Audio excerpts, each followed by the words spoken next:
నేను తీస్తాలే ఉంటే కావాల్సినటువంటి 17 రకాల కూరగాయలు చేసుకొని ఆకుకూరలు ఒక 6 రకాలు, వంగ, మిరప, టమాటా, బెండ. 15 సార్ ఇది 2020 నా మోడల్ 2020 కానీ ఎక్స్పాండ్ చేసినారు కొద్దిగా, ప్లేస్ ఎక్కువ ఉందని కొంచెం ఇది వేసుకున్నారు ఆకుకూరలు. ఎక్కడ ప్లేస్ వేస్ట్ కాకుండా చుట్టుపక్కల కాకర, బీర, సొర ఒకే బెడ్లో మామూలుగా ఏం చేస్తారు, వంగ నాటుతారు. అవును సార్. వంగ, మిరప, టమాటా, ఆల్టర్నేటివ్గా చేసినామంటే మధ్యలో ఈ బంతి కూడా అక్కడక్కడ పెట్టినామంటే పెస్ట్ అండ్ డిసీజ్ కంట్రోల్కి నివారణ. ఒక మధ్యలో ఒక ఇది పెట్టింటే పోయింది సార్, క్యారెట్, బీట్రూట్, పెట్టాము వద్దు ఇది అంటే ఓన్ గ్రీన్స్ వచ్చేసినాయి 6 రకాలు పెరికేస్తున్నారు. 150 కట్టలు వచ్చినాయి. 150 కట్టలు వచ్చి హ్యాపీగా అందరూ టీచర్స్ అందరూ తీసుకున్నారు. ఇంకా ఇది అంటే ఈ టమాటా నాటినాం నర్సరీ చాలా హైట్ వచ్చింది. ఈ సీడ్ పెట్టమంటున్నాం. సీడ్ మన దగ్గర ఉంటే అంటే మనం చేసేది నేచురల్. అవును. ఆ ఉద్దేశంతో మోడల్ ఈ రోజుకి పంట అయిపోయాకాడికి ఒక 4000 మంది దీని మీద లెర్న్ అయిపోతున్నారు. స్టూడెంట్స్ అందరూ అన్ని డిపార్ట్మెంట్స్ రావడము. గ్రీన్ టీమ్ అని ఒకటి పెట్టాను. 30 మెంబర్స్ గ్రీన్ టీమ్ యూనివర్సిటీలో, అన్ని డిపార్ట్మెంట్ ఇద్దరు ఒక్కొక్క డిపార్ట్మెంట్ నుంచి వాళ్ళకి 15 రోజులు ట్రైనింగ్ ఇచ్చిన పూర్తిగా జీవామృతం ఎట్ట కలిపేది, ఘనజీవామృతం ఎట్ట కలిపేది అన్నీ కూడా వాళ్ళ దగ్గరే నాటిపించిన తర్వాత వీళ్ళంతా లెర్న్ అయిన తర్వాత ఇట్లా వదలకూడదు, వీళ్ళకి పరిమితం కాకూడదు. ఈ క్రాప్ అయిపోయేకాడికి టోటల్గా యూనివర్సిటీ స్టూడెంట్స్ అందరూ కూడా ఈ మోడల్ మీద ఎడ్యుకేట్ అయిపోవాలి. అది ఉద్దేశం.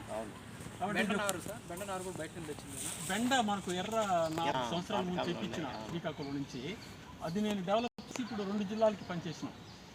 అది కూడా నార్మల్ సైజ్ కాదు సార్. అక్కడ చూసి మనం వేలూరు పోయినాం కదా సీడ్ ఎగ్జిబిషన్, ఇది తమిళనాడు సీడ్ సేవర్స్.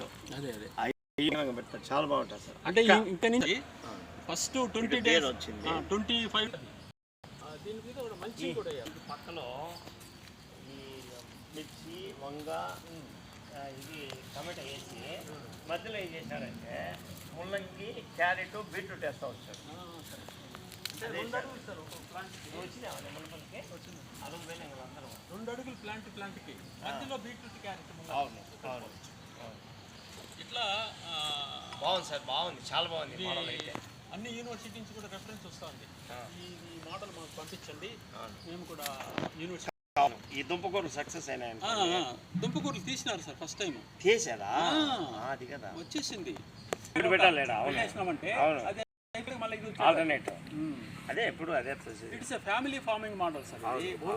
భార్య, భర్త, పిల్లకాయలు వర్క్ చేసుకొని కావాల్సిన కూరగాయలు అది ఏమి కావాలన్నా తీసుకొని తినేదానికి అవకాశం కావాలి. బాగుంది, చాలా బాగుంది. అయితే వంగ బాగా వచ్చింది సార్. వంగ, టమాటా ఎక్సలెంట్. కాకపోతే దీంట్లో మన జీవామృతం కానీ 15 days నీమ్ కానీ ఈ 2 ఆల్టర్నేటివ్ చేసుకుంటా ఉంటే పెస్ట్ అండ్ డిసీజ్ రాదు. దాన్ని కంట్రోల్ చేసేదానికి ఎల్లో ట్రాప్స్ పెట్టినాం, అదేవిధంగా బంతి చెట్లు పెట్టినాం. ఇవన్నీ కూడా వాటిని అట్రాక్ట్ ఎక్సలెంట్ కంట్రోల్. అదే ఈ ఇవంతా కూడా బెడ్ లోనే మనం వేయాలా.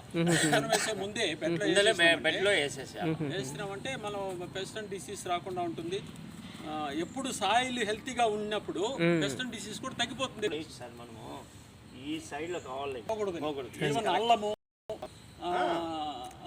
ఈ కొత్తిమీరి, కరివేపాకు ఇవన్నీ కూడా దీంట్లో ఉండిపోయడానికి ఆవిష్కారం ఉంటుంది. 20 ఇప్పుడు ఈ టెర్రస్ గార్డెన్ లోనే అల్లము, పసుపు భయంకరంగా పండిస్తున్నారు సార్. పసుపు చాలా బాగా పండిస్తున్నారు. ఇంటికి రానివ్వండి సార్. అదే వాళ్ళ ఇంటికే కాక వేరే వాళ్ళు కూడా ఇస్తున్నారు, నేను చూసా. ఇది చేసి వీళ్ళు మన వాళ్ళను మోటివేట్ చేసి ప్రాపగేట్ చేసి క్రాప్ అయిపోయేకాడికి యూనివర్సిటీలో 4000 వాళ్ళు వచ్చి evening time 4 to 5 green team వస్తారు. వాళ్ళు ఎడ్యుకేట్ చేస్తారు ఈ విధంగా చేసుకోవాలని. వాళ్ళు జీవామృతం అంటే కలిపేది, ఘనజీవామృతం అంటే చేసుకుంటారు. స్కూల్స్లో, కాలేజెస్లో చిన్న మోడల్ ఉంటే చిల్డ్రన్స్ ఎడ్యుకేట్ అయిపోయినారు అనుకోండి, పేరెంట్స్ మీద పడతారు పోయి మేము ఇదే తినాలా, ఇదే చేసుకుంటామని. ఒక మాట దీనికి వాళ్ళు అలవాటు పడితే అదే మళ్ళీ వదలు సార్. మేము అదే కదా దానికి అలవాటు పడి ఇంకా దొరక్క అల్లాడుతున్నాం కదా. Own food for good health, growing own health అంటే కోఆపరేట్ చేస్తాం. అది ఒకటి